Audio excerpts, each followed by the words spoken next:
Break out முடிஞ்சா time இல்ல sir, இல்ல இன்னும் டைம் நெருங்கி போல. இல்ல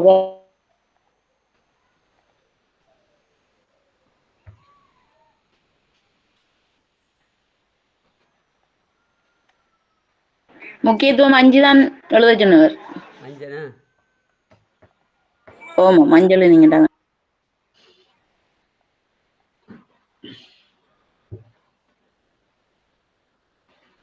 சார் இதை முக்கியமா எழுதிடுங்க சார். எந்த வளங்கள் இருந்தாலும் அவற்றை இயக்குவதற்கு மனித வளம் அவசியம்.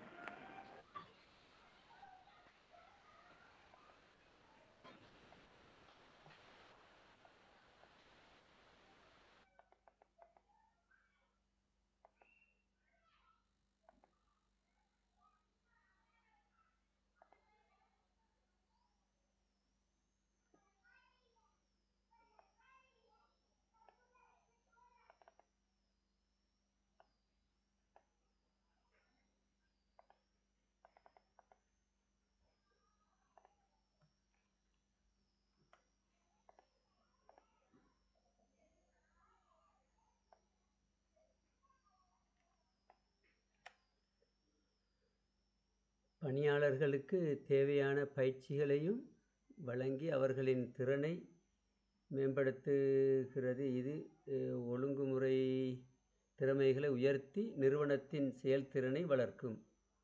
செயல்திறன் சொல்வது விளைதிறன். என்ன விளைதிறன்? அதை நம்ம விளைதிறனை போட்டுக்கொள்வோம். விளைதிறனை உயர்த்தும்.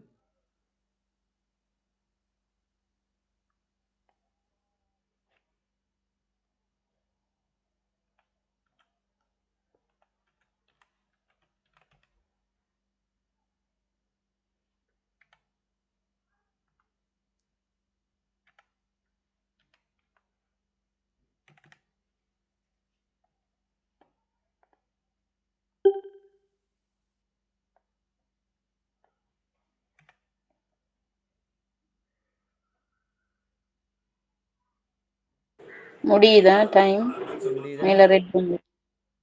அதுல 15 செகண்ட் 13.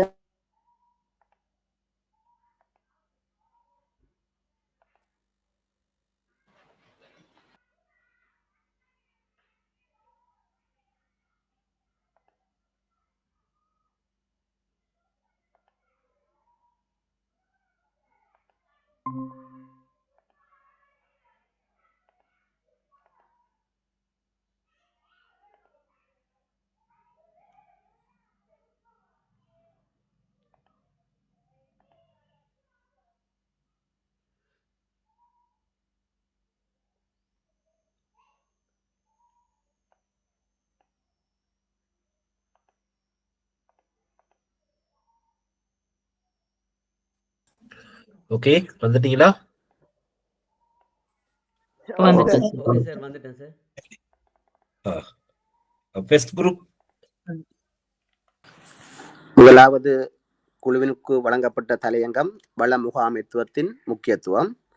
வளம் என்பது மனித தேவைகளை நிறைவு செய்வதற்கு பயன்படுத்தப்படும் அனைத்தும் வளங்கள் என அழைக்கப்படும். இவ்வளங்கள் இயற்கையின் கூறுகளாக அமைந்து காணப்படுகின்றன. இவ்வளங்களை புவியியல் ரீதியாக நோக்குகின்ற போது உயிருள்ள வளங்கள், உயிரற்ற வளங்கள் என இரு வகைகளை நாங்கள் நோக்குகின்றோம். அதே போன்று இவ்வளங்களை புதுப்பிக்கக்கூடிய வளங்கள், புதுப்பிக்க முடியாத வளங்கள் என்று நோக்கப்படுகின்றது. அதேவேளை நாம் பாடசாலையினூடாக வள முகாமைத்துவம் அல்லது வளங்கள் தொடர்பாக நோக்கின்ற போது பௌதீக வளம், மனித வளம் என நோக்கப்படுகின்றது. வள முகாமைத்துவம் என்று சொல்லுகின்ற போது ஊழியர்களை கொண்டு அமைப்பொன்றினது சகல வளங்களையும் பயனுறுதிமிக்க வண்ணம் முறைப்படுத்தி வளர்ந்தெடுத்து செல்ல எடுக்கப்படும் செயற்பாடுகள் அல்லது நடவடிக்கைகள் வள முகாமைத்துவமாகும். அவ்வகையில் வளங்கள் தொடர்பான ஏனைய செயற்பாடு முக்கியத்துவம் தொடர்பாக எமது குழுவின் அடுத்த அதிபர் முன்வைப்பார். Yes sir. வளங்கள் என்பது அழிவடையக்கூடியது, தேய்வடையக்கூடியது, அருமைத்தன்மை மிக்கது. இவ்வாறான வளங்களை நாங்க ஒரு அவுட்புட் எடுக்கிறதுக்கு வளங்கள் இல்லாம முடியாது. இன்புட் ப்ரொசஸ் அவுட்புட் இந்த செயல்முறைக்கு மேலே சொன்ன வளங்கள் எல்லாமே உள்ளீடாக பயன்படுத்தப்படுகின்றது. இந்த வளங்கள் இல்லாம எங்களால ஒரு அவுட்புட்டை பெறவே முடியாது. எனவே இவ்வாறான வளங்களோட முக்கியத்துவங்கள் நிறைய இருக்கு. வள பிரயோகத்தை உச்ச பயன்பாட்டை பெறுவதற்கு, வளங்களை நீண்ட காலம் பயன்படுத்துவதற்கு, வள வீண் விரயத்தை தவிர்ப்பதற்கு, வள செலவை கட்டுப்படுத்துவதற்கு, அருமையான வளங்களை எதிர்கால சந்ததியினருக்கு விட்டு செல்வதற்கு, தேய்வை மிகவும் இழிவளவான முறைக்கு கொண்டு செல்வதற்கு இவ்வாறான செயற்பாடுகள் வளங்களின் முக்கியத்துவமாக கருதப்படுகின்றது. Yes, sir.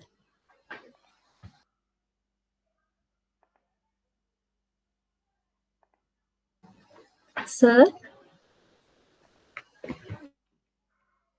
உங்களோட முடிஞ்சிட்டதா அவ்வளவுதானா? Yes, sir. Yes, sir. முக்கியத்துவங்களும் வளம். சரி, ஓகே, தேங்க்யூ. நல்ல ஒரு தொகுப்பு செய்தீங்க. அதை நோட் பண்ணி போடுங்க குரூப்ல. ஒரு படத்தை கூட நீங்க ஷேர் பண்ணிட்டு பேசலாம், நல்லா இருக்கும். சரி, ஓகே. அடுத்து group number 2 break out room number 2க்கு போனவங்க.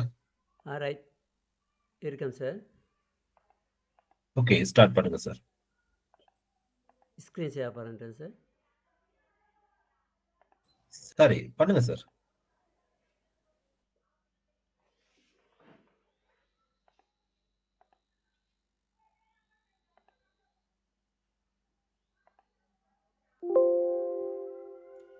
மனிதவள முகாமைத்துவம் ஸ்கிரீன் ஷேர் ஆயிருக்கா சார்? ஓம் சார். சரி. மனிதவள முகாமைத்துவம் ஒரு நிறுவனத்தின் உள்ளக திறனை மேம்படுத்தவும் நிர்வகிக்கவும் மற்றும் இலக்கை அடைந்து கொள்வதற்கு மனிதவளத்தை திட்டமிட்டு ஒருங்கிணைக்கும் மற்றும் மேம்படுத்தும் செயல்முறையாகும்.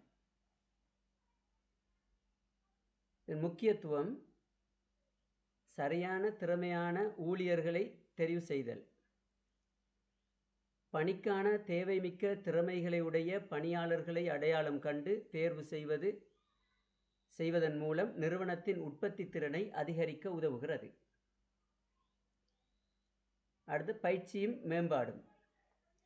பணியாளர்களுக்கு தேவையான பயிற்சிகளை வழங்கி அவர்களின் திறனை மேம்படுத்துகிறது. இது ஒழுங்குமுறை திறமைகளை உயர்த்தி நிறுவனத்தின் விளைதிறனை உயர்த்துகிறது. பணியாளர்களின் ஊக்கத்தை அதிகரித்தல். ஊழியர்களின் மனச்சாந்தியையும் உழைப்பையும் ஊக்குவிக்க சிறந்த ஊதியம், நன்மைகள் மற்றும் ஊக்கத்திறன்களை வழங்குவதற்கு ஊக்கத்திட்டங்களை ஒரு நிறுவன மனிதவள வளங்களை சரியாக பயன்படுத்துதல். ஒரு நிறுவனத்தின் வளங்களை, அதாவது பணியாளர்களை சரியான இடங்களில் பயன்படுத்தி சேமிப்பையும் உற்பத்தி திறனையும் அதிகரிக்கிறது.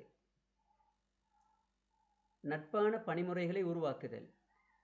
பணியிடை சூழலை சீராகவும் மகிழ்ச்சியாகவும் மாற்றி பணியாளர்களிடையே நல்ல உறவினை மேம்படுத்தவும் உதவுகின்றது.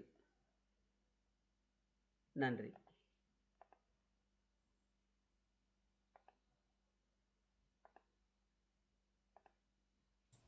Okay, good.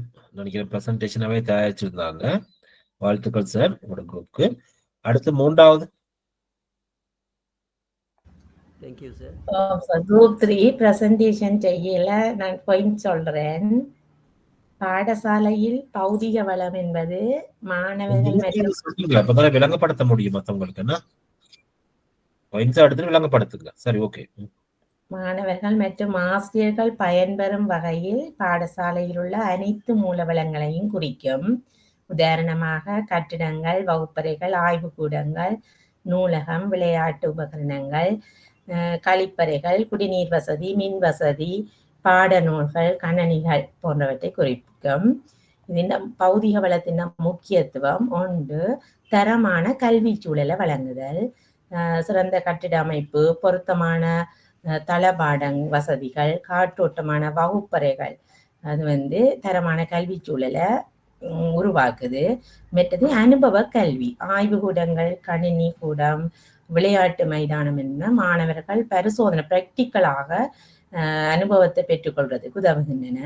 மாணவர்களின் நலன் புரிய மேம்படுத்துவதற்கு தூய்மையான கழிப்பறைகள், சுத்தமான குடிநீர் வசதிகள் போன்ற அடிப்படை பௌதிக வளங்கள் மாணவர்களின் உடல் நலத்தை பாதுகாக்கின்றன. மற்ற தொழில்நுட்ப பயன்பாடு, ஸ்மார்ட் வகுப்பறைகள், கணனி வசதிகள், இணைய இணைப்புகள் மாணவர்களின் தொழில்நுட்பங்களை கற்றுக்கொள்வதற்கு உதவுகிறது. விளையாட்டு மற்றும் உடற்கல்வி, விளையாட்டு சாதனங்கள் மற்றது உடற்கல்விக்கான வசதிகள் மாணவர்களின் உடல் உள ஆரோக்கியத்தை உறுதியையும் மேம்படுத்துகின்றன.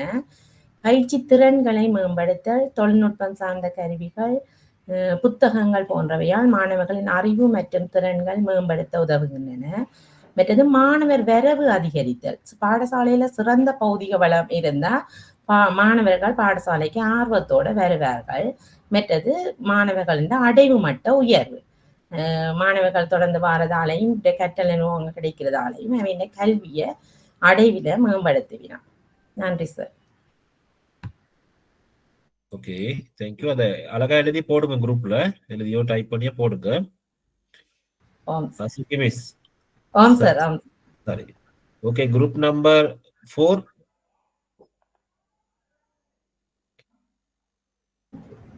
வணக்கம் சார். Okay miss. ஓகே. நேர முகாமைத்துவம். நேர முகாமைத்துவம் என்பது ஒரு இலக்கை அடைவதற்கு நாம் நம்முடைய நேரத்தை வினைத்திறனுடன் திட்டமிட்டு அதை சிறந்த முறையில் பயன்படுத்துவதற்கான ஒரு செயல்முறை ஆகும். இதன் முக்கியத்துவம் குறைந்த நேரத்தில் அதிக வேலைகளை திட்டமிட்டு செய்ய உதவும், உற்பத்தி திறனை அதிகரிக்கும், சுய ஒழுக்கம் மேம்படும், இலக்கை நோக்கி பயணிக்க இலகுவாக இருக்கும், வேலைகளை முன்னரே திட்டமிடுவதன் மூலம் மன அழுத்தத்தை குறைக்கலாம், முக்கியமற்ற விடயங்களை ஈடுபடுவதை தவிர்க்கும், அடுத்த கட்ட செயற்பாடுகளுக்கு உந்துதலாக அமையும், வளங்களை வீண் விரயமாகாது உச்ச பயன்பாட்டுடன் பயன்படுத்தக்கூடியதாக இருக்கும், பணிகளை உரிய நேரத்தில் முடிப்பதற்கு இலகுவாக இருக்கும், விளைத்திறன் அதிகமாக காணப்படும், திடீரென ஏற்படும் பிரச்சனைகளை தவிர்க்கக்கூடியதாக இருக்கும். Thank you sir. Okay, good. நல்ல ஒரு தொகுப்பு செய்திருந்தீங்க. அதாவது பெரிய ஒரு பகுதி அதெல்லாம் இப்ப தனித்தனியா இருக்குதானே, அப்ப நாங்க விரிவா படிக்கலாம். சரி, அடுத்தது கடைசி 5வது குரூப், இடைவெளி முகாமைத்துவம் சார். நாங்க அதுல ரெண்டு விடயங்களை கலந்துரையாடினாங்க சார். முதலாவது இடைவெளி முகாமைத்துவம் என்றால் என்ன என்றது.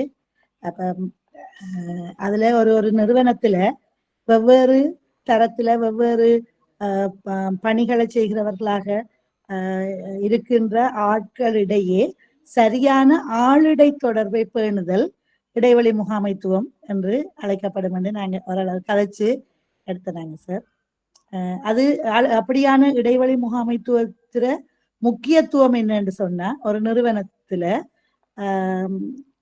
ஒவ்வொரு பதவியில அல்லது ஒவ்வொரு பொறுப்புகள்ல இருக்கிறவர்களிடையே தேவையில்லாத இடைவெளிகள் உருவாகாமல் அந்த இடைவெளியை சரியான முறையில நிர்வகிப்பதன் மூலம் ஒரு வினைத்திறனான நிறுவனத்தை நாங்க கொண்டு செல்லலாம். அதன் மூலம் அந்த நிறுவனத்தின் மூலம் பெற்றுக்கொள்ற விளைத்திறன் பெறுமதியானதாக பிரயோசனமானதாக அமையும். Okay okay, good. நான் நினைக்கிறேன் 5 குழுவுமே அந்த குறிப்பிட்ட நேரத்துக்குள்ள. Excuse me sir. சொல்லுங்க மிஸ். சார், இடைவெளிங்கிறது ஸ்பேஸ் மேனேஜ்மெண்ட் இல்லையா? சொல்லுங்க. அப்ப நீங்க அதுல என்ன பிரச்சனை சொல்லுங்க. அதுல இல்ல, இடைவெளி முகாமைத்துவம் சொல்றது அந்த நமக்கு கிடைக்கக்கூடிய அந்த இடங்கள் இருக்கு தானே சார், இப்ப கட்டிடங்கள் அந்த மாதிரி அந்த இடங்களை நம்ம. ஆமா மிஸ் சொன்னது ஆட்களுக்கு. சுதா மிஸ், உங்களோட வரவேற்பு திரும்ப சொல்லுங்க. இல்ல, எங்கட குரூப்புக்குள்ள சார் இந்த பிரச்சனையும் வந்தது. இடைவெளி முகாமைத்துவம்னு சொல்லிக்க சார். இப்ப இடைவெளி என்று போட்டா இடங்கள் அதிகமாக வகுப்பறைகள் வீணா இருக்கிறது அல்லது வகுப்பறை காணாம இருக்கிறது, அது உண்மையா வள முகாமைத்துவம் தானே சார்? ஆனா நாங்க இப்ப பார்த்த இடைவெளி என்பது ஆளிடை தொடர்பு தான். உங்களோட வரைவிலக்கணத்தை திரும்ப சொல்லுங்க எனக்கு. நாங்க ஒரு நிறுவனத்துல வெவ்வேறு தரத்துல வெவ்வேறு பணிகளை செய்கிறவர்கள் கடமையாற்றுகிற போது அவர்களிடையில இடையில இருக்கிற சரியான நெருக்கமான உறவை பென்றதன் மூலம் அந்த ஒரு நிறுவனம் அது இல்லையா சார்? உங்களை கவனிக்காம விட்டுட்டு நான் சரிதானே? சரி, ஓகே. அது பிள்ளை இடம் என்பது உங்களோட பாடசாலையினுடைய நிலப்பரப்பு, உங்களோட உங்களோட உங்களோட உங்களோட கட்டிடங்கள், உங்களோட கட்டிடத்துல இருக்கிற வகுப்பறைகள். அது சரியா. இப்ப ஒரு கிளாஸ் ரூம் மேனேஜ்மெண்ட்னா அந்த கிளாஸுக்குள்ள இருக்க இடத்தை நீங்க எப்படி பயன்படுத்துறீங்கிறது தான் ஸ்பேஸ் மேனேஜ்மெண்ட் தானே. அதெல்லாம் தனித்தனி செக்ஷனா இருக்குது தானே. எனக்கு ஒரு கால் வந்துட்டது. அப்ப நீங்க அடுத்தது வாசிங்க, முக்கியத்துவங்களை வாசிங்க. முக்கியத்துவம் நாங்க மனிதர்களை அடிப்படையாக வச்சுதான் சார் எடுத்துனாங்க. இப்ப சரியான முறையில ஆளிட தொடர்பு என்ற அடிப்படையில எடுத்துட்டோம் சார். ஆனா எங்கட குரூப்புக்குள்ள வேற சொன்னவங்க சார், அவங்க இடங்கள் சார்ந்தும் சொன்னவங்க. நாங்க கேப் மேனேஜ்மெண்ட்ன்றத யோசிச்சோம், ஸ்பேஸ் மேனேஜ்மெண்ட். இல்ல நிலம் இட முகாமைத்துவம், உங்களோட ஸ்பேஸ், உங்களோட ஒரு 20 கட்டிடம் என்று இருக்கு, ஒரு வகுப்பறை இருக்குன்னா அதை எப்படி பயன்படுத்துறோம் அப்படிதான். சார் இன்னொரு மிஸ் அதுக்கு ஆன்சர் வச்சிருக்கிறா சார் எங்கட குரூப்ல. மிஸ் அத சொல்லுவீங்களா? யாருன்னு சொல்லுங்க, பேர் சொல்லி சொல்லுங்க. குட் மனுனா மிஸ், ஞாபகப்படுத்துறதுக்கு நன்றி. Okay sir. அது நானும் யோசிச்சுட்டே இருந்தேன் சார். ஏன்னா வளம்ன்ற இடத்துல இடம் தானே கருத்துல கொள்ளப்படணும். நம்ம சிலபஸ்ல இருக்கிறது அதுதான் மிஸ், அந்த இடைவெளி இல்ல. முக்கியமான விஷயம் மாறி போயிருக்கு. எனக்கு இந்த இவங்க எனக்கு விடுறாங்க இல்லையே, அங்க இருந்து கோல் அடிச்சுக்கிட்டு இருக்காங்க. இப்பையில இருந்து ஒரு வேலை ஒன்று போய் கொண்டு இருக்கிறது, 4 மணிக்குள்ள முடிக்கணும்னு பாக்குறாங்க. இப்படிதான் 2-3 வேலையோட தான் இதுக்குள்ள இருக்கிறது. அப்ப அதுக்குள்ள எனக்கு என்னக்கும் மிஸ் ஆயிரும். பாத்தீங்கன்னா இப்ப நான் ஒரு போன்ல இனி அதுகளை கவனமா இருக்கணும். சரி, நான் ஆன்சர் பண்ணிட்டு நீங்க சரி பிரசன்டேஷன் தரேன்ட்டு சொல்லுங்க. யாரு எழுதி வச்சிருக்கீங்க? நான் இந்த பகுதி படிப்பிக்கக்குள்ள பாத்துக்கோமா. இல்ல சார், நான் தான் சார் சொன்னேன். இந்த வகுப்பறை வசதிகளை ஏற்படுத்தி கொடுத்தல் மாணவர் எண்ணிக்கைக்கு ஏற்ப பாடசாலையில் காணப்படுற இடத்தினை பிரயோக ரீதியாக இனங்கண்டு அதற்கான ஏற்பாடுகளை மேற்கொள்ளுதல், அப்படித்தான் சார் யோசிச்சேன். இட முகாமைத்துவம் தான் சொல்லி யோசிச்சேன் சார் நான். அதை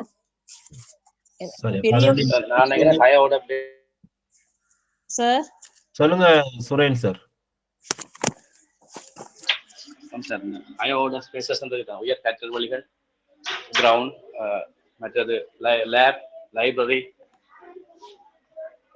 எல்லாமே மொத்த பாடசாலையும் சார், மொத்த பாடசாலையினுடைய இடத்தையும் நீங்க எப்படி பயன்படுத்துறீங்க எல்லாம் இப்படித்தான். கற்றல் நோக்கத்தை அடைந்து கொள்றதுக்காக இதுதானே, கற்றல் பாடசாலையினுடைய நோக்கத்தை அடைந்து கொள்வதற்காக அந்த பாடசாலையினுடைய இடம், நிலப்பரப்பு எவ்வாறு கையாளப்படுகின்றது, எவ்வாறு பயன்படுத்தப்படுகின்றது, அவற்றிலிருந்து எவ்வாறு வினைத்திறனான செயற்பாட்டினூடாக எவ்வாறு விளைதிறனான பயன்பாடுகள் பெற்றுக்கொள்ளப்படுகின்றது அப்படின்னு நாங்க சொல்ல முடியும்.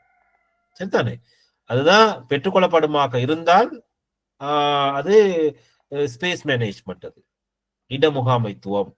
வெளி அப்ப இடைவெளி என்பது 2 பேருக்கிடையில சண்டை இல்ல, சண்டையை சேர்த்து வைக்கிறது இல்லது, அது வேற கதை. அதுக்கு இதுக்கும் இல்லாம இல்ல.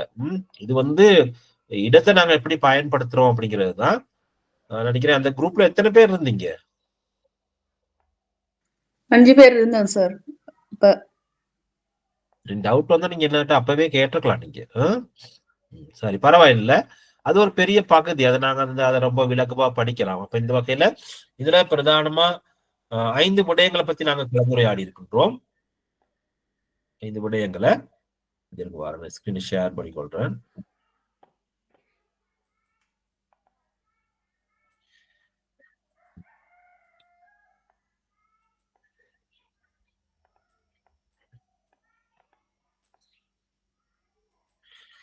சரி, அப்ப இதுல மனிதவள முகாமைத்துவம் என்பது இங்க நீங்க உங்களோட பாடசாலையை வச்சுக்கிட்டு தான் நாங்க கேட்கிறோம். நீங்க வெளியில போக தேவையில்லை. பாடசாலையில மனிதவளம் என்பவர் யார்? சரியா? அங்க இருக்கிற ஒரு பாடசாலையோட சம்பந்தப்பட்ட மனித வளங்கள் என்னது அப்படின்னு கேட்டா என்னென்ன சொல்லுவீங்க? இப்ப நான் பாடசாலையுடன் தொடர்புடைய மனித வளங்கள்னு எதெல்லாம் அடையாளப்படுத்துறீங்க? ஆசிரியர்கள், மாணவர்கள், பழைய மாணவர்கள் சாலையுடன் தொடர்புடைய ஒரு வசனத்தை சொல்லி அப்ப என்ன சொல்லுவீங்க? இப்ப அது பறந்து விரிந்ததாயிட்டுதான் இல்லையா? விரும்பிகள், அரசியல்வாதிகள், வலய கல்வி அலுவலக பணியாளர்கள், கல்வி அமைச்சர், சரியா? அதுக்கு கொண்டு வந்து உடனே போத்தல, அது வேற வசனம் ஏதாவது பயன்படுத்துவாங்க, சரிதானே? அப்ப அதுக்கு மேல இருக்கிறாங்க, சொல்லுங்க. ஹைரார்கி அடிப்படையில் சொல்லலாம் தானே உங்களுக்கு? கல்வி அதிகாரிகள் சார், கோட்ட கல்வி பணிப்பாளர், சொல்லிக்கிட்டு போங்க மேல. போனமா போ லாஸ்டா தானே படிச்சோம் நாங்க. இந்த 9 குழு அதானே நிறுவனங்கள், அரசு நிறுவனங்கள்,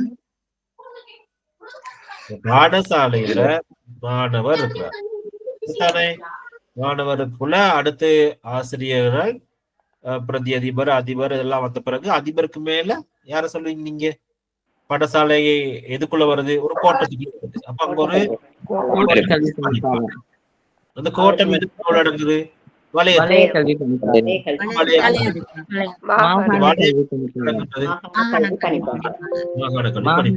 அமைச்சு, அடுத்து கல்வி அமைச்சு, கல்வி அமைச்சு. அவ்வளவுதான். அதுக்கு மேல தேசிய கல்வி ஆணைக்குழு இதுக்கு இத உதவுகின்ற நிறுவனங்களாக என்ன இவர் கல்வி அமைச்சருடைய செயற்பாட்டுக்கு என்ன புத்துயிர் அளிக்கின்ற அல்லது அதனுடைய நோக்கத்தை அடையறதுக்கான நிறுவனங்களா அடைஞ்சு கொண்டதுக்கான நிறுவனங்களா தான் தேசிய கல்வி நிறுவனமா இருக்கட்டும், இலங்கை கல்வி வெளியீடு திணைக்களமா இருக்கட்டும், இலங்கை பரீட்சை திணைக்களமா இருக்கட்டும், இதெல்லாம்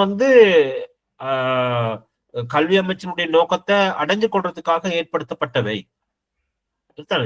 அவற்றவற்றுக்கு அவைகள் சுயாதீனமாக இயங்குகின்ற நிறுவனங்களாகவும் இருக்கின்றன. இருந்தாலும் அவற்றுடைய நோக்கத்தை அடைஞ்சு கொண்டதுதான். அப்ப நாங்க தேசிய கல்வி ஆணைக்குழுவோட கல்வி குறிக்கோள்கள், அதே மாதிரி கல்வி கொள்கைகள், நோக்கங்கள் உருவாக்கப்பட்டிருக்கின்றது. கல்வி குறிக்கோள்களும் அதே போல கல்வி கொள்கைகளும் உருவாக்கப்பட்டிருக்கிறது. அப்ப அதை அடைஞ்சு கொள்றதுக்காகத்தான் இதெல்லாம் நடக்குது. அது கீழே தான் கல்வி அமைச்சு சொல்லுவாங்க. கல்வி அமைச்சோட தேவையை அடைஞ்சு கொள்றதுக்கு தான் இதெல்லாம் இருக்கு. சுத்தி இருக்கிற தேசிய கல்வி நிர்வாகமா இருக்கட்டும், கல்வி வெளியீட்டு திணைக்களமா இருக்கட்டும், இலங்கை பரீட்சை திணைக்களமா இருக்கட்டும், ஏன்னா இதெல்லாம் அதுக்காக அது மேல இருக்கிற நேஷனல் லெவல்ல இருக்கிற கல்வி அடைவுக்கான அம்சங்கள் அதுக்காக ஏற்படுத்தப்பட்டது. அப்ப அந்த அடிப்படையில மனித வளம் என்று கருதும் போது பாடசாலைக்கு உள்ளால அப்படின்னு பார்க்கும்போது அது உள்ளுக்கு இருக்கிறவங்க யார்?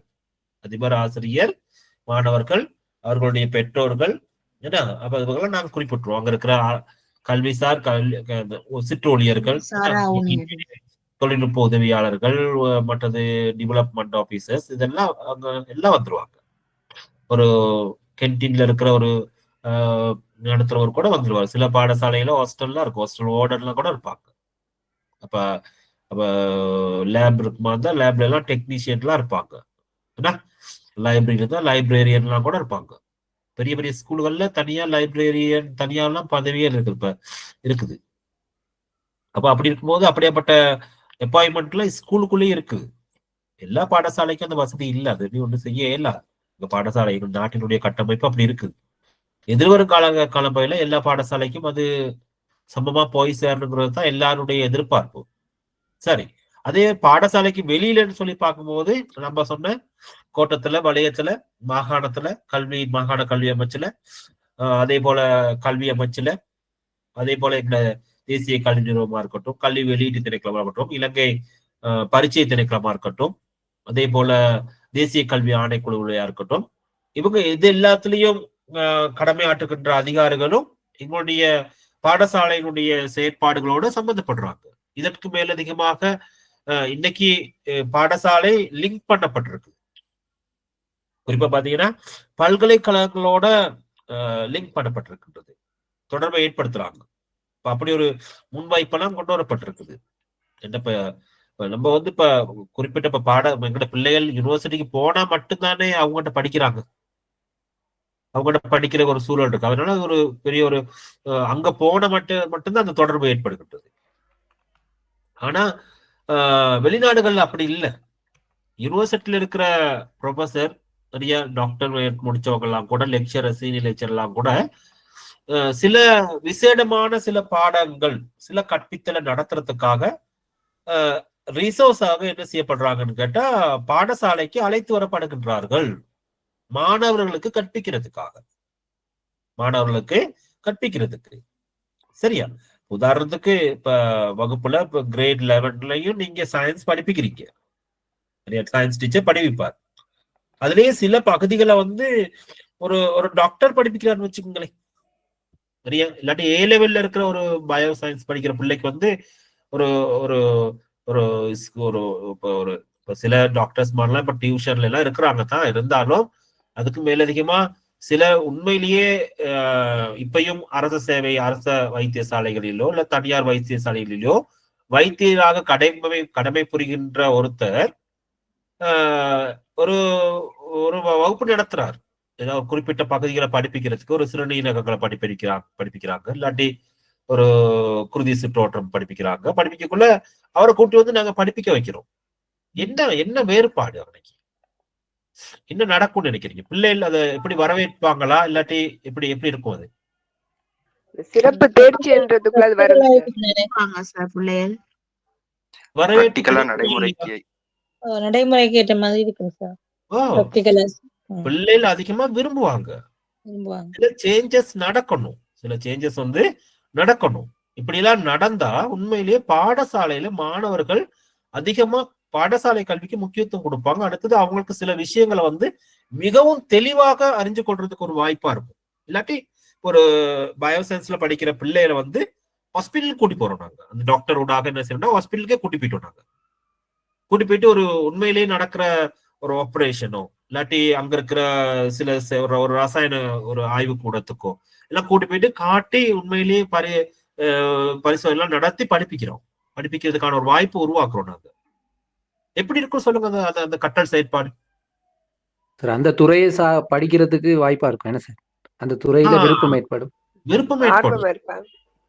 கிரேட் 11ல எல்லாம் நீங்க கூட்டி போயிட்டு அங்க உண்மையான பெரிய பெரிய ஃபேக்டரி, சரியா, அதே போல வைத்தியசாலைகள் மட்டுமல்ல, இன்னும் நிறைய இடங்கள் இருக்கின்றது.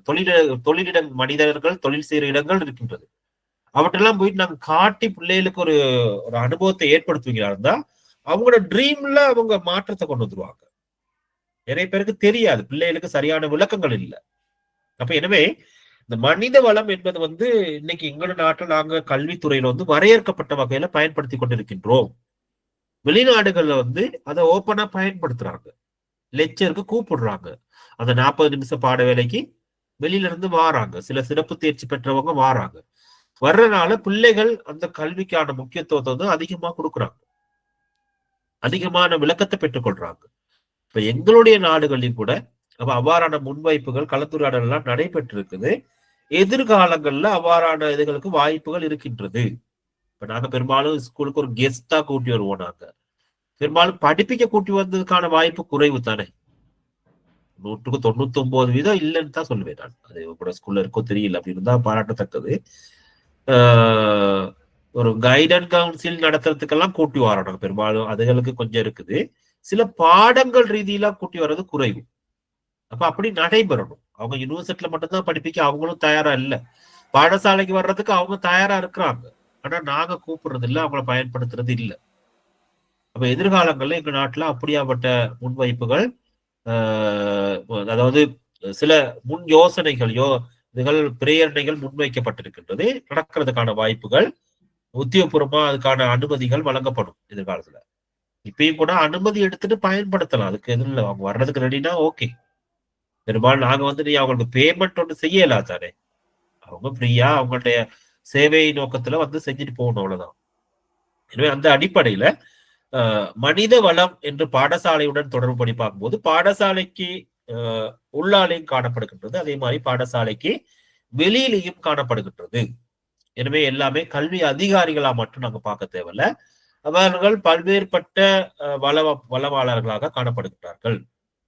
அப்ப எனவே பாடசாலை என்ற அடிப்படையில இந்த வள முகாமைத்துவத்தை எவ்வாறு நாங்கள் மேற்கொள்ளப்பட வேண்டும் என்பது தொடர்பான விளக்கங்களை வந்து நீங்க இந்த பகுதியில கற்றுக்கொள்ளக்கூடியதா இருக்கும். சரிதானே? சரி, அடுத்த பகுதி வந்து பௌதிக வள முகாமைத்துவம். எக்ஸ்கியூஸ்.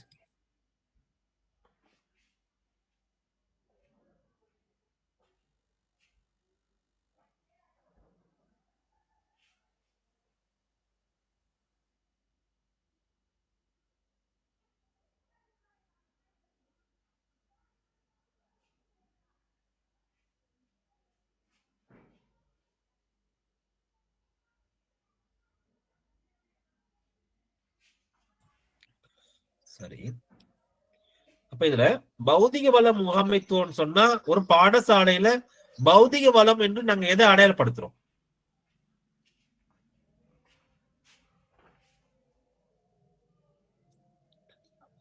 பாடசாலையில கட்டிடங்கள், தளபாடங்கள்,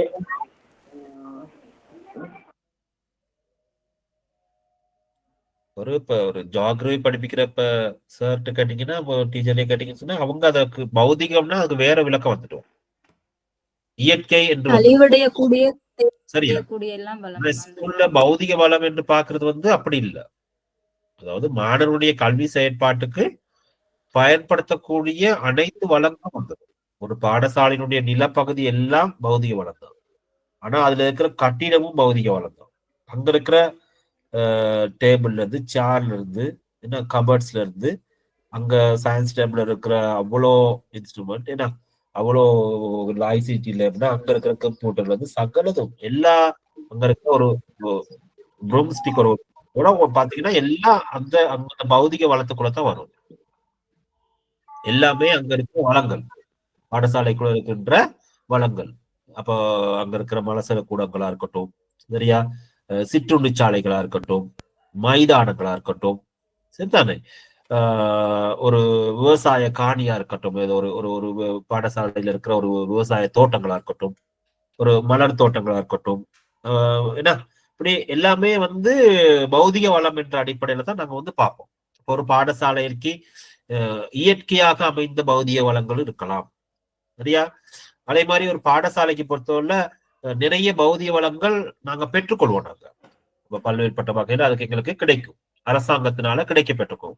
கட்டிடங்கள் அரசாங்கத்தினாலேயோ இல்லாட்டி பல நிறுவனங்களாலேயோ எங்களுக்கு வழங்கப்பட்டிருக்கும். அங்க இருக்கிற உபகரணங்களும் அப்படித்தான் பாடசாலைக்கு நேரடியாக அரசாங்கத்தினால வழங்கப்படும். அதே போல பல நிறுவனங்கள் நாங்க பெற்றுக்கொண்டதாகவும் இருக்கும், நன்கொடைகளாக இப்படிலாம் பெற்றுக்கொண்டதா இருக்கும். அதே போல பாடசாலையினுடைய நிதியை பயன்படுத்தி ஒவ்வொரு வருடமும் பாடசாலைக்கு நீங்க பௌதிக வளங்களை பெற்றுக்கொள்வீங்க. அப்ப அதுல அழியக்கூடிய வளங்களும் இருக்கும், அதே போல அழியாத வளங்களும் இருப்பீங்க, பெற்றுக்கொள்வீங்க. இப்ப பெரும்பாலும் இப்ப நீங்க பாடசாலைக்கு எடுத்துக்கொள்ற இப்ப தர உள்ளீட்டு பொருட்கள்ல பெரும்பாலும் பாடசாலைக்கு ஒவ்வொரு வருடமும் அழியக்கூடிய பொருட்கள்லாம் இருக்கும். ஒரு காலத்துல இப்ப சோக் தான் வெண்கட்டிகள் வாங்குவீங்க, இப்ப நினைக்கிறேன் அது குறைஞ்சு போயிட்டது, சரியா. இப்ப பெரும்பாலும் ஒயிட் போர்டு தான் வாங்குறீங்க, ஒயிட் போர்டும் அதே மாதிரி ஒயிட் போர்டு மார்க்கர் தான் வாங்குறீங்க, அப்படிதானே.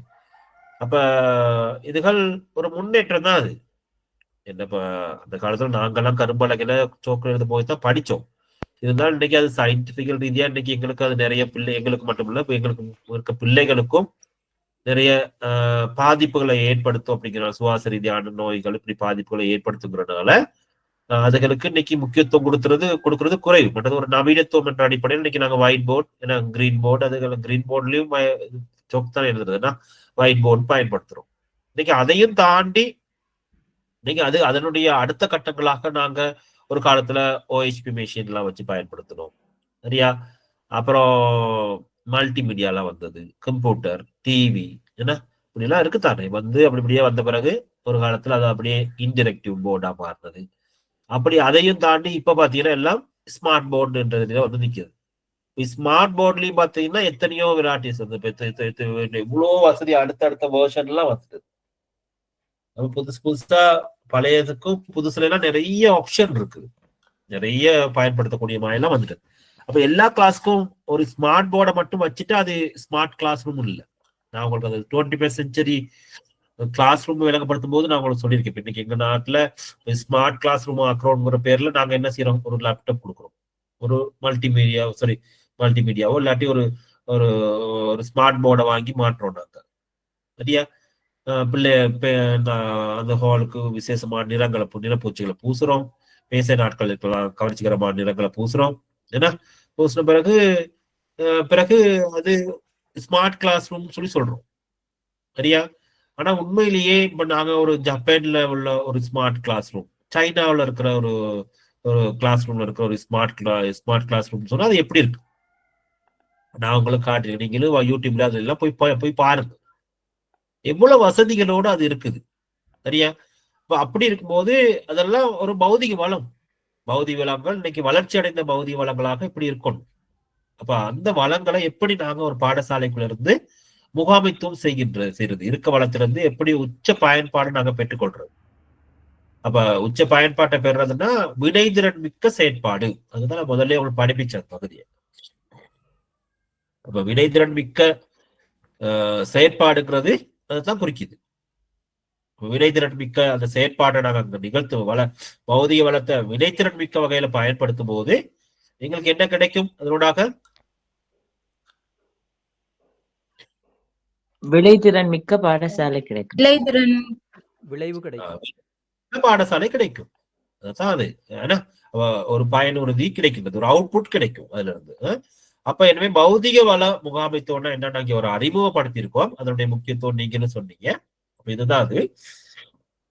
அடுத்ததாக நேரம். நேரம் என்று பார்க்கும்போது இப்ப நீங்களும் அடையாளப்படுத்துறீங்க. அப்போ ஒரு நேரம் என்பது எவ்வளவு முக்கியமானது அப்படிங்கிறது உங்களுக்கு தெரியும், சரியா? அப்ப இன்னைக்கு எங்களுடைய வாழ்நாள் என்பது எல்லாருக்கும் ஒரு வரையறுக்கப்பட்டதுதான். எப்ப எங்களுடைய வாழ்க்கை நிறைவு பெறுங்கிறதுக்கு ஒரு எல்லை இருக்குது. ஆக கூட நாங்க எவ்வளவு நாளைக்கு இருப்போம்? எவ்வளவு நாளைக்கு இருக்கலாம்? 75 80. ஆசைதான் என்ன மிஸ் எங்களுக்கும் அப்ப இருக்கணும்னு சொல்லி சொல்ல முடியாது சார். 100 வருஷம் வாழ்ந்தாலும் 36,500 நாள் தான் சார். 100 வருஷம் வாழ்ந்தாலும் சார் 36,500 நாள் தான் சார். பாருங்க, இது வரைக்கும் ஒவ்வொருத்தரும் எத்தனை முறை சூரியனை சுற்றி வந்திருக்கிறீங்க? 50க்கு மேல போனஸ் தான். எத்தனை முறை சூரியனை சுற்றி வந்திருக்கீங்கன்னு யோசிச்சு பார்த்துக்கொள்ளுங்க. இன்னும் எத்தனை முறை சூரியனை சுற்றி வர போறீங்கன்னு யோசிச்சு பார்த்துக்க வேண்டியதான். அப்ப அது குறைவு. இலங்கையில நாங்க 70, 72, 74, 75க்குள்ளதான் எங்களுடைய இலங்கையினுடைய சராசரி ஆயுட்காலம் காணப்படுகின்றது. பொதுவா ஆசிரியர்கள் அதிபர்களுக்கு குறைவு தான். என்ன காரணம்? நாங்க அதிகமா இப்ப எங்க நாடை பொறுத்தவரை நிறைய இப்ப எங்களுக்கு மன உளைச்சல்கள் என்ற அடிப்படையில பார்க்கும்போது அது மிக அதிகமா இருக்குது. அப்ப அதுல இருந்து தான் அதைத்தான் நாங்க தவிர்த்து கொள்ளணும். இல்ல இவ்வளவுதான் இருந்தாலும் நாங்க மனசை ரொம்ப கவனமா வச்சுக்கொள்ளணும், டென்ஷன் ஆகக்கூடாது.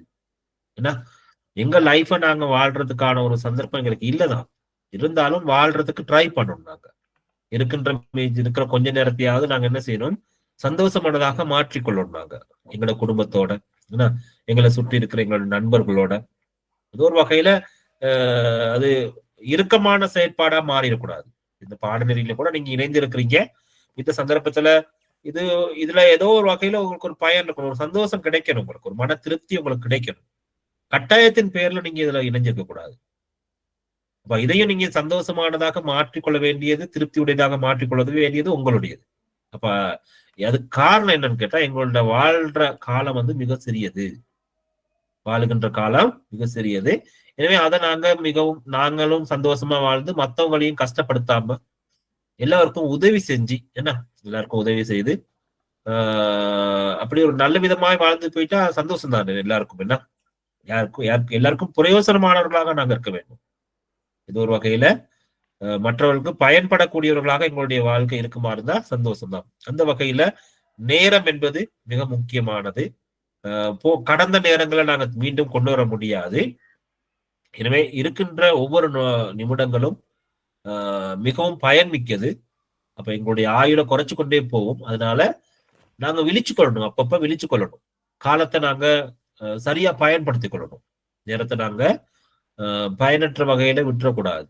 அப்ப அந்த வகையில ஒரு பாடசாலையினுடைய நேரம் என்பது மிக முக்கியமானது. அது ஒரு அதிபருடைய நேரம் என்பது பாடசாலையினுடைய நேரமாக நாங்க கருத முடியும். அப்ப அது ஏன் மிகவும் பெருமதியானது என்று நான் உங்களுக்கு எப்படி சுட்டி காட்டலாம்னு கேட்டா, இன்னைக்கு ஒரு பாடசாலைன்னு சொன்னா, இப்ப உங்களுடைய பாடசாலை எடுத்தா உங்களோட பாடசாலையில எத்தனை மாணவர்கள் இருக்கான்னு பாருங்க. மாணவர்களை போட்டுக்கொள்ளுங்க, மாணவர்கள் அப்படின்னு போட்டுக்கொள்ளுங்க. 500 போட்டுக்கொள்ளுங்க, சரியா? உங்களுக்கு கீழே பணிபுரிகிற ஆசிரியர்கள் 40 பேரா, 42 42 போட்டுக்கொள்ளுங்க, சரியா? இன்னும் நீங்க பாருங்க உங்களுக்கு யாரெல்லாம் பணிபுரிகிறாங்கன்னு சொல்லி, சரியா? அதெல்லாம் சேர்த்து மொத்தமா எடுத்துக்க சொன்னா எடுக்கும்போது அவர்களுடைய மணித்தியாலமும் உங்களுடைய தீர்மானத்துல தான் இருக்கு. உங்களோட டிசிஷன் மேக்கிங்ல தான் இருக்கு. நீங்க சரியான முடிவெடுத்து சரியான செயற்பாடுகளை வினைத்திறன் மிக்க வகையில நீங்க நடைமுறைப்படுத்தினால் அவர்கள் எல்லாமே அதுல அவுட்புட்டா மாறிடுவாங்க. விளைதிறன் நீங்க பெற்றுக்கொள்ள முடியும். அவர்களுடைய வாழ்க்கை செம்மையாயிரும். அவங்க எல்லாருமே அவங்களோட வாழ்க்கையில குறிக்கோளை அடைஞ்சிருவாங்க. நீங்க அதிபராகிய நீங்க அந்த இடத்துல சரியில்லை, நீங்க சரியா நேரத்தை பயன்படுத்தல அப்படின்னு சொன்னா உங்களுடைய வாழ்க்கையை மட்டும் நீங்க இழக்கல. நீங்க பெரிய வகை கூற வேண்டியவர்கள். சரியா? நீங்க வீணடிச்சிருக்கிறீங்க இத்தனை மாணவர்களுடைய வாழ்க்கைய, இத்தனை ஆசிரியர்களுடைய வாழ்க்கைய. அப்ப நீங்க கட்டாயம் பதில் சொல்ல வேண்டியவர்களாக மாறிடுவீங்க. அதை நினைச்சு டென்ஷன் ஆயிடக்கூடாது. அது சந்தோஷமா நடத்தலாம். நீங்க அதுதான் உங்களுடைய நிர்வாகம். சிறந்த தலைமைத்துவம், சிறந்த முகாமைத்துவம், அதுக்குள்ளதான் அது இருக்கு. எனவே அந்த அடிப்படையில நேர முகாமைத்துவம் என்பது அதிக முக்கியத்துவம் வாய்ந்தது. அப்ப இதுல அதை பத்தி நிறைய பேசலாம். நாங்க தனியா அதை பத்தி படிப்போம். நாங்க குறிப்பாக அதை பத்தி நாங்க தனியா படிப்போம். இடைவெளி முகாமைத்துவம் பத்தி நாங்க ஏற்கனவே டிஸ்கஸ் பண்ணிட்டோம் நாங்க. அப்ப அதனால அது பிரச்சனை இல்லை. அப்ப இந்த பாடத்துல பிரதானமாக இந்த விஷயங்கள் தான் நாங்க கலந்துரையாட வேண்டியிருக்குது. அப்ப நான் தனியா ஒன்று தொகுத்து வச்சிருக்கேன். நான் இந்த முக்கியத்துவங்கள் அதை கலந்துரையாடுறதுக்கு டைம் இல்லை எங்களுக்கு. இருந்தாலும் அதுகள் இதுக்குள்ள எல்லாம் வந்துட்டது. இதுக்குள்ள அது எல்லாமே வந்துட்டது. பாடசாலையில வள முகாமைத்துவனுடைய முக்கியத்துவங்கள். இதோட நாங்கள் எங்களுடைய செஷன் நிறைவுக்கு வர போறோம். வேற ஏதாவது கேட்கறதா கேளுங்க. பொதுவான விஷயங்கள் ஏதாவது நம்மளோட பாடநெறியோட சம்பந்தப்பட்டிருந்தாலும் பரவாயில்ல. சார் அந்த இபி சர்க்குலரை தாரேன்னு சொன்னீங்க சார், புதுசா வந்து சர்க்குலரை.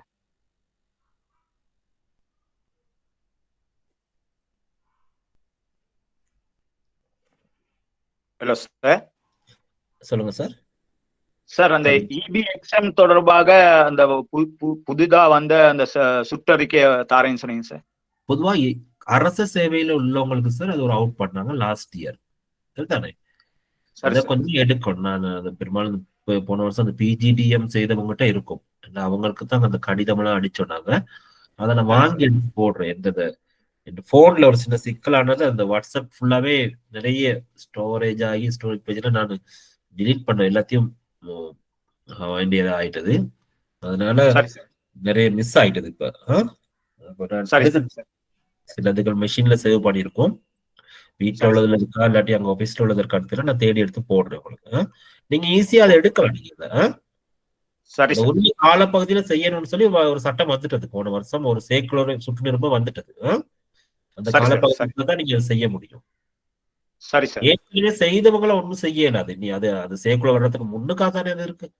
முடிச்சவங்களுக்கு ஒண்ணும் செய்ய இயலாது. ஓகே இல்ல சார், மிகை ஊழியர் அதிபர்களுக்கு அந்த 10 வருஷம் எக்ஸாம் எழுத போக முடியாதனால 2 எக்ஸாமே ஒரே வருஷத்துல எழுதலாம்னு சொல்லி சொன்னாங்க சார்.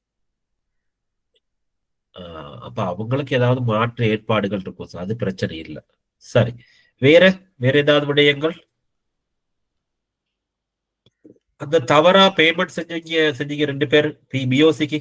அவங்க 2 பேருமே பேமெண்ட் செஞ்சுட்டு திரும்ப பீப்புள்ஸ் பேங்க் சரியான முறையில இந்த கிழமை நீங்க பிஓசிக்கு டிபாசிட் செய்த கொடுத்துட்டேன் சார். இப்ப போட்டுட்டேன் சார். இப்ப அதான் திருச்செல்வம் சாரும் இந்த சனில்குமார் மிஸ்ஸும் என்ன செய்யலாம், 2 பேமெண்ட் ஸ்லிப் ஒரிஜினல் சரியா நீங்க பொட்டை காப்பி அடிச்சு வச்சுக்கொள்ளுங்க. அதோட ஒரு ரிக்வஸ்ட் லெட்டர், நீங்க இப்படி தவறா பேமெண்ட் செஞ்சிட்டீங்க, எனவே இந்த பேமெண்ட் எங்களுக்கு மீண்டும் பெற்று தாங்கன்னு சொல்லி ஒரு கடிதம் ஒன்று எழுதுங்க. அந்த கடிதத்துல ஃபார்மேட் வந்து லோகேஸ்வரன் சார்ட்ட இருக்குது. அதை வாங்கி எடுத்துட்டு இந்த டாக்குமெண்ட்டை ரெஜிஸ்டர் போஸ்ட்ல போடுங்க. இந்த கிழமை எனக்கு கொடுத்துட்டேன் சார் உங்களுக்கு. அப்ப போட்டு எனக்கு இந்த கிழமை அனுப்புங்க. போஸ்ட் ரெஜிஸ்டர் போஸ்ட்ல அனுப்புங்க. Okay sir. எல்லாருமே பேசி வச்சிருக்கேன். ஏச்சு வாங்கி எல்லாம் முடிஞ்சது. அது அப்ப இந்த கிழமை அந்த ஃபைல் கிளாட்டை கொடுத்து அந்த வேலையை செய்யலாம். பெரும்பாலும் நீங்க கோர்ஸ் முடியறதுக்கு முன்னாடி அந்த காசு கொடுங்க சார். சரி, ஓகே. வேற ஒன்றும் இல்லை தானே? Okay, thank you. இதோட நிறைவு செய்யலாம் இதோட லெக்சரை. Thank you, sir. Thank you, sir. Thank you, sir. Thank you very much, sir. Thank you, sir. Thank you, sir. Thank you, sir. Thank you, sir. Thank you, sir. Thank you. Thank you sir. Thank you sir.